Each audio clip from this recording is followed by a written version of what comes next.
जय हिंद साथियों, आप सब कैसे हैं? बिल्कुल बढ़िया होंगे, क्योंकि मैं बढ़िया हूं तो आप भी बढ़िया होंगे।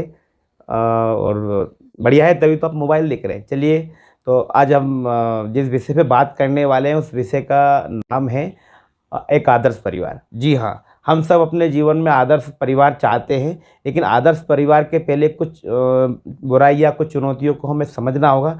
तो वो चुनौतियां क्या है, उनके ऊपर बात करते हैं। तो सबसे पहली चुनौती है कि यदि आपके घर में बच्चे व बड़े अगर तेज़ आवाज़ में, ऊंची आवाज़ में बात करते हैं, तो आप आदर्श परिवार का सपना कभी पूरा नहीं कर सकते। ये एक बहुत बड़ी बुराई है, इसको दूर करिए। दूसरी बुराई, यदि आपके घर में बड़े और बुजुर्ग अनुभवी लोग नहीं हैं, तो भी आप अपना आदर्श परिवार कभी पूरा नहीं कर सकते। अनुभवी लोगों का होना बहुत ज़रूरी है। आपकी संगति में, आपके घर में अनुभवी लोग हों, इसका विशेष ध्यान रखें। तो ये दो चुनौती हमने समझ ली। तीसरी, हमारे घर के अंदर और बाहर छोटे छोटे कई सारे खतरे होते हैं। उन खतरों से हम उनको जाने पहचाने। जी हाँ, हमने देखा हो घर के अंदर कई ऐसी घटनाएं हो जाती हैं। यदि आपके परिवार में वो घटनाएं होंगी तो आप आदर्श परिवार कभी नहीं बना सकते। आदर्श परिवार का सपना कभी पूरा नहीं हो सकता। तो घर के अंदर क्या क्या जैसे घटनाएं होती है, जैसे हमने देखा कि छोटे बच्चे हैं, जो छोटे से होते हैं, वो नहाते वक्त पानी में, टब में डूब के ही मर जाते हैं। तो ये भी एक बड़ी दुर्घटना हो सकती है। कई बार गैस गैस में लापरवाहियाँ होती है, अब उसमें भी दुर्घटना हो जाती है। करंट की वजह से कई लोग मर जाते हैं, सीढ़ी पे चढ़ते वक्त मर जाते हैं, बाथरूम में फिसल के मर जाते हैं। तो ऐसी बहुत सारी छोटी छोटी चीज़ें होती हैं जो आपके लिए, आपके परिवार के लिए, आदर्श परिवार के लिए अगर ये घटनाएं होंगी तो आप वो परिवार को कभी आदर्श परिवार नहीं बना सकते। तो ये 3 विषय हो गए। चौथा विषय है घर के अंदर साफ सफाई। जी हाँ, अगर आप चाहते हैं कि परिवार आपका आदर्श परिवार बने, तो उसके लिए ज़रूरी है कि सभी लोग स्वस्थ रहें। इसके लिए 2 चीज़ आप बस समझिए, एक मक्खी और मच्छर, ये 2 चीज़ें ऐसी हैं जो आपके परिवार को गंभीर बीमारियों में उलझा सकती है। तो आप इनसे बचने के लिए छोटे छोटे समाधान जो उनको आप अपनाइए। तो ये 4 चीज़ें हो गई।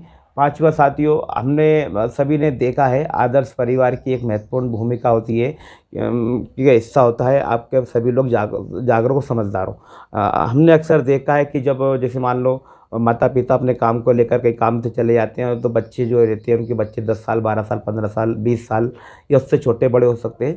तो वो बच्चे किन लोगों के साथ मतलब समय व्यतीत कर रहे हैं, उनकी संगति किन लोगों के साथ में है, वो उसकी उनकी जो संगति भी आपके परिवार को आगे जो है अच्छाई बुराई दोनों से जोड़ सकती है। तो आप विशेष ध्यान रखें कि बच्चे आपके कहाँ बैठ रहे हैं, उनकी एक्टिविटी क्या है, वो क्या कर रहे हैं, किन लोगों के साथ बैठ रहे हैं। तो इसका भी आप विशेष ध्यान रखें।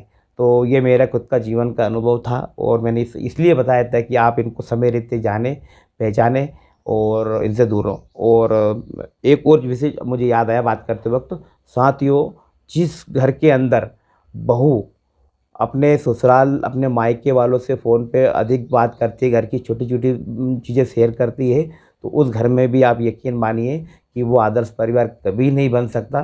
क्योंकि कई बार ऐसा होता है कि जैसे पति-पत्नी के बीच में, सास-बहू के बीच में छोटी-मोटी अनबन होती है, और वो छोटी-मोटी अनबन जब फ़ोन पे वहाँ बताई जाती है, तो वहाँ से अगर वो कुछ और मतलब गलत डायरेक्शन में अगर उनको बता देते, तो वो तनाव बढ़ता जाता। तो ध्यान रखें कि यदि आप इस समस्या का भी अगर समाधान नहीं ढूँढ पाए, तो आपका परिवार आदर्श परिवार नहीं बन सकता। तो ये सब चीज़ें मैंने अपने जीवन से, अपने आसपास से सीखी है, और आपके पास भी ऐसी कोई चीज़ तो आप भी बताया करें। और कुछ भी आपको ऐसा लगे, आपकी कोई समस्या हो, आपकी कोई बीमारी हो, किसी विषय पर जिसमें मेरा वीडियो आप मुझसे चाहते हैं मैं वीडियो बनाऊँ उस पे, तो वो ज़रूर बताएँ। साथ-साथ आप मेरा वीडियो किस ज़िले से देख रहे हैं, कहाँ से देख रहे हैं, ये भी बताएँ। तो जय हिंद, फिर मिलते हैं किसी अच्छी विषय के साथ में। आपका दिन शुभ हो। जय हिंद।